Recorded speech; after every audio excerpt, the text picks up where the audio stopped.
Okay, if there is an error in the data that has been 자, collected by 여기 artificial 데이터에서 만약 intelligence, 에러가 있다면 is there a solution? AI가 취합한 데이터 에러가 있다면 거기에 대한 해결책이 있을까요? 질문인데요. 누가 먼저 답을 하시겠습니까?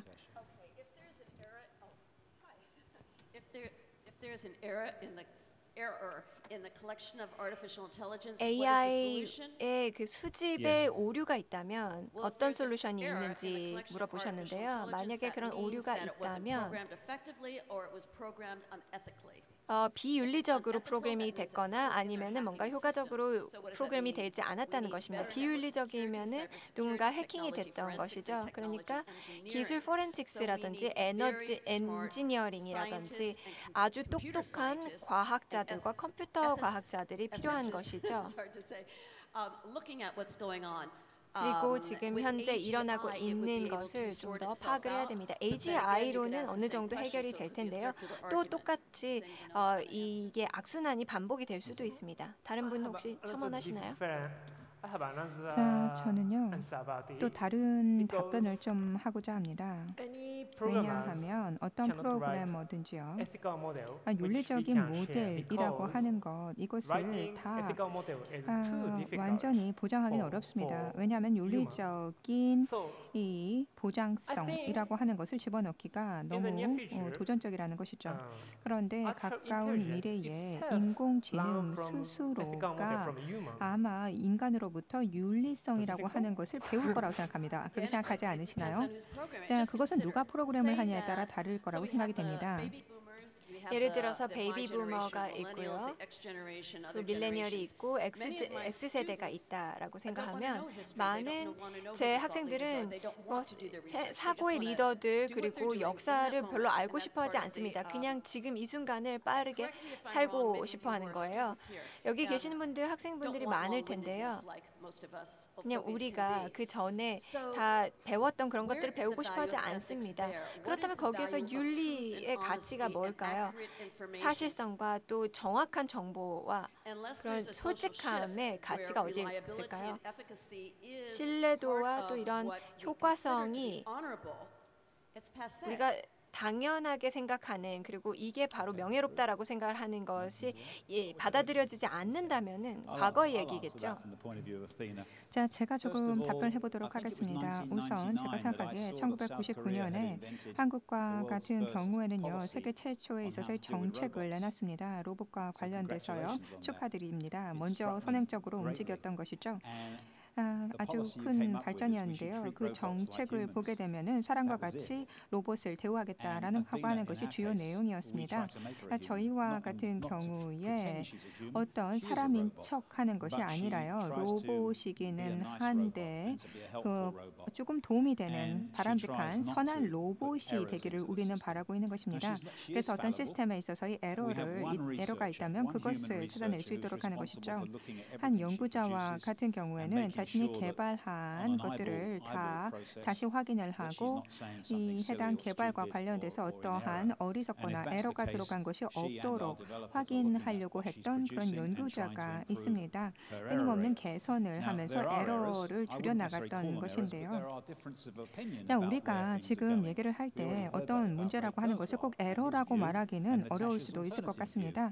하지만은 좀 어떤 문제가 있다라고 한다면 거기에 대한 대안을 내놓을 수 있도록 한다면 그것이 좋을 것이다라는 것이죠. 상당히 로봇과 같은 경우에는요. 어떤 구분이라고 하는 것을 그리고 옳고 그름을 제대로 구분할 수 없는 그런 경우들도 있습니다. 그렇다면 거기서 바로 사람이 개입을 할 수 있는 것이죠. 제가 아까 스프레드시트를 보여드리지 않았습니까? 스프레드시트를 통해서 이 세계에 있어서 서로 다른 입장들을 하나의 동일한 아이템을 관해서 보는 것입니다. 하나의 예를 보자면요. 자, 우리가 처음에 일본과 같은 경우에는 더 이상 일본 사람들과 같은 경우에는 자동차를 구매하지 않는다라고 도쿄타임즈에서 얘기했는데 18개월 후에 미국인들은 더 이상 자동차를 구매하지 않는다라고 미국의 저널에서 얘기를 했고 다음에 미국에 있어서의 이 해당 젊은 사람들과 같은 경우에는 더 이상 도시에서는 자동차를 사용하려고 하지 않는다라고 이후에서 이 저널에서 얘기를 했는데 이렇게 세계에 있어서의 시각의 기반한 것이죠. 이것이 삼각형 접근 방법입니다. 세 개의 접근이 같은 얘기를 한다면 그것은 에러가 아닐 것입니다. 그래서 삼각형 접근 방법인 것이죠. 어떠한 문제가 있다, 에러가 있다라고 한다면 어떤 편향된 시각을 가지고 있기 때문에 그럴 수도 있습니다. 자, 사람과 같을 수도 있을 것이고요. 물론 사람과 달리 어떠한 방해를 받는다거나 아니면 피로에 의해서 피로 누적에 의해서 잘못된 판단을 하거나 뭐 이런 것들 아닐 것입니다. 저희 부인과 같은 경우는 항상 무언가를 하면은 제가 뭘 할 때 개입을 하는데요. 그런 것은 아닐 것이죠. 그래서 조금 더 효과적으로 어떤 분석을 할 수 있을 거라고 생각이 되는데 무언가 문제가 있다라고 한다면 아마 편향적일 수 있습니다. 그래서 좀 삼각형 접근 방법을 통해서 에러를 줄이는 것이 필요하다 생각합니다. 네, 다음 질문인데요. 제가 물어보려고 했던 것입니다. 포난자의 머신러닝 프로세스의 최종 목적은 무엇일까요? 아주 구체적입니다. 네, 아주 구체적인데요. 포난자와 같은 경우에는요, 슈퍼바이스된 러닝을 합니다. 감독하에서 러닝을 하는 것이죠. 그래서 쇼길 챔피언들에 있어서의 이 해당 키보드를 연구를 하게 됩니다. 포난자 그리고 포난자 게임 이렇게 보게 되면은 사실 계속해서 서로의 시스템을 통해서 많은 것들을 개선해 나갑니다. 자, 올해는요, 제가 조금 더 관심을 가지고 포난자를 개발을 할 때 주목하는 기술이 딥러닝입니다. 포난자에 있어서의 기보를 보는 것이죠. 어떤 사람에 있어서의 기보와 관련된 정보를 주지 않고 스스로 학습할 수 있도록 하는 것인데 상당히 놀랍습니다. 자가학습이죠. 감사합니다. 네, 주유 씨, 세 번째 질문입니다. 엠퍼를 보고 감명받았습니다. 네, 저도 그랬고요. AI가 인간의 지능 외에 감정이나 특히 감수성도 학습할 수 있을까요? 네, 굉장히 좋은 질문입니다. 그냥 간단하게 말씀드리자면 맞다, 된다라는 겁니다. 지금 이미 노력을 하고 있는 부분이고요. 그리고 아주 창의적인 AI의 다양성을 보면은 저희가 요즘에 데이터 과학이라든지 아니면 통계학을 본다면은 이게 그냥 객관적인 답변을 원하죠. 내가 암이 있느냐 없느냐, 이 사진에는 개냐 아니냐, 그냥 옳고 그름의 질문을 묻죠. 근데 창의적인 공간에서는 사실 옳고 그름이 없습니다. 다 주관적이죠. 해석에 따라서 다릅니다. 그러니까 이 문제의 접근 방식을 다르게 해야 된다는 것입니다. 엠퍼에서는요, 저희는 그냥 질문이 물어보는 걸 합니다. 그래서 컴퓨터에게 사람 감정을 이해할 수 있도록 가르칠 수 있느냐, 그럼 뭔가 생각을 해보고 또 이런 떨떠름한 느낌, 그리고 행복함과 슬픔의 차이, 이거 인간은 이게 너무나도 생명의 하나의 일부분이기 때문에 우리가 너무나도 자연스럽게 할 수 있죠. 그리고 경험을 할 수 있는 것입니다. 이거 어떻게 표현할지는 모르는 것이죠. 그렇기 때문에 목표 중에 일부분은 그 감성의 인풋을 이해를 하는 것입니다. 근데 인풋은 절반 정도밖에 되지 않아요. 50%밖에 안 돼요. 감정을 표현을 하지 못하면은 그냥 혼자만 이해를 하는 것이죠. 그러니까 감정을 이해를 하기 위해서는 그걸 표현을 할 줄 알아야 되는 것이죠. 그리고 엠퍼의 세계에서는 감성을 음악을 통해서 표현을 하게끔 하는 것이죠. 그래서 우리가 흥분했을 때 좀 빠른 템포일 경우에는 왜 우리가 좀 조깅을 하러 가고 싶은지, 뭔가 천천히 발라드 같은 경우에는 왜 졸리는지, 그리고 내가 이런 전체적으로 봤을 때 크리에이티브 AI라는 것 자체가 기계의 감성을 위해서 만들어지는 것이죠. 그 인간의 창의성의 굉장히 중요한 부분이기 때문에 인간의 감성을 정의하고 또 기계가 앞으로 감정을 이해할 수 있을 거라고 생각합니다. 저도 하나의 첨언을 할 텐데요. 드루 씨가 얘기를 하는 걸 들어보면은 예술가의 시선에서, 창의적인 시선에서는 창의성이 필요하죠. 그리고 감정이라는 게 필요하고 주관적입니다.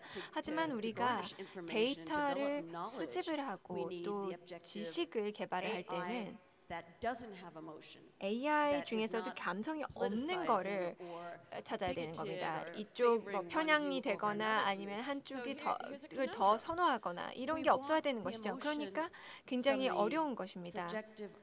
이런 주관적인 아티스틱한 창의적인 시선에서는 감성이 필요한데 하지만 이게 기계이기 때문에 팩트만 필요하기 때문에 아주 최대한 객관적인 게 또 필요한 것이죠.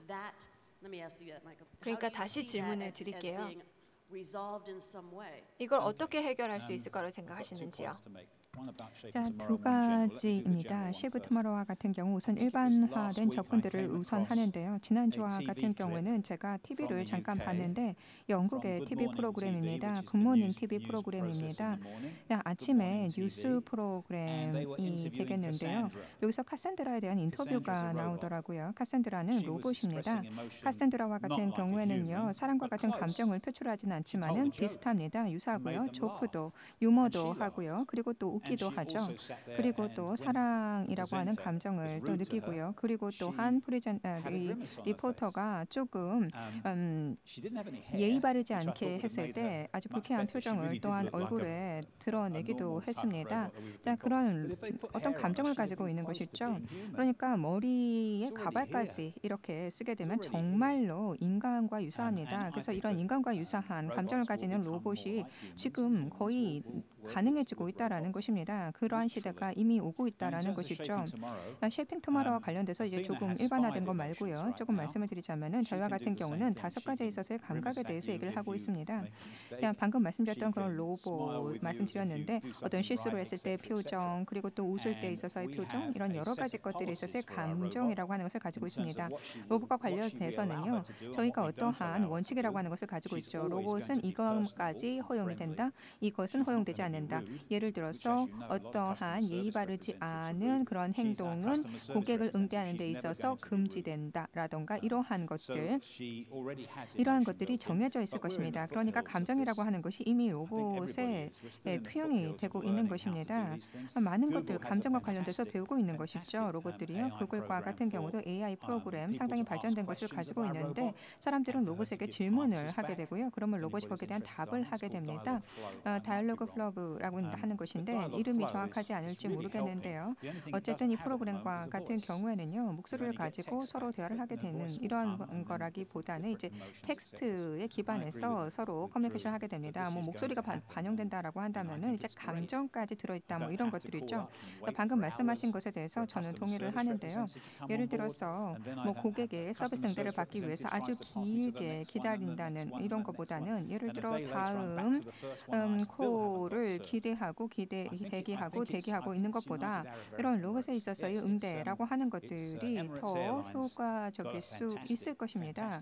그렇지만 어떤 감정과 관련된 부분들에 대해서는 조정돼야 되는 것들이 있죠. 에미레이트 항공과 같은 경우도 이제 로봇이 고객을 응대하는 이런 부분들인데요. 이런 감정과 관련된 것에 대해서는 조금 더 볼 수 있을 것입니다. 첨언할 것이 있으실까요? 네, 조금 더 첨언하실 것이 있으신가요? 자, 여기서 인공지능과 같은 경우에는요, 사람에 있어서 감정과 관련돼서 어떠한 것들을 가지게 될까라는 것입니다. 너무 빨리 말씀을 하셨는데요. 뭐라고 하신 거죠? 질문이 뭐였죠? 제가 봐도 되나요? 질문지를요?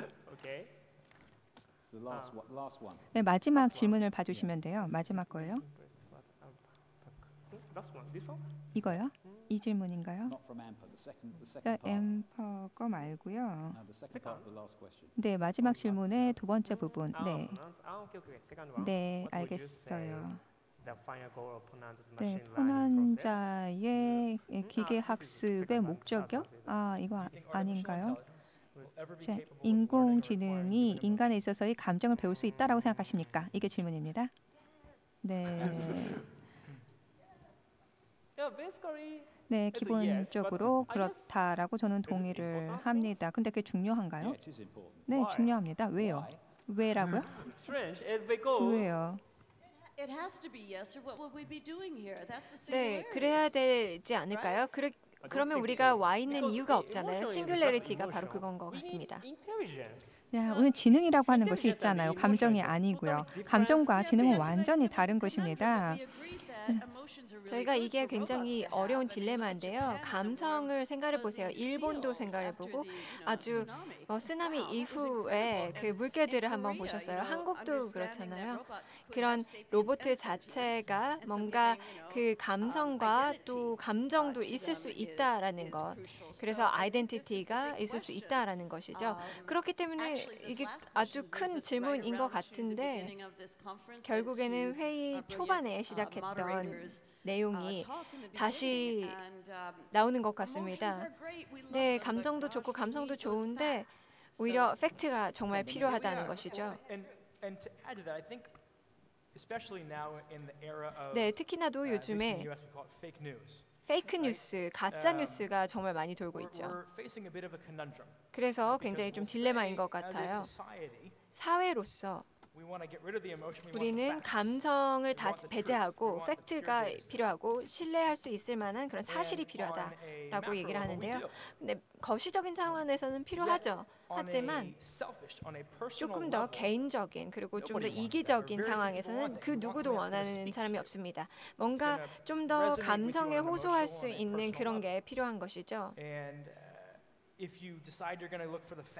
그래서 그냥 팩트만 막 건조한 정보만 원한다면은 메마른 건조한 정보만 원한다면 그냥 본인의 그 바이어스에 맞는 것들이 또 발생을 하겠죠. 사실과 팩트, 진실이 되게 필요하기는 하죠.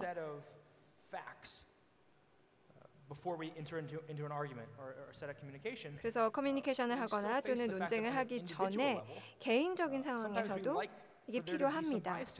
근데 일부는 약간의 그런 감정적인 게 개입이 되기를 원하는 것 같아요.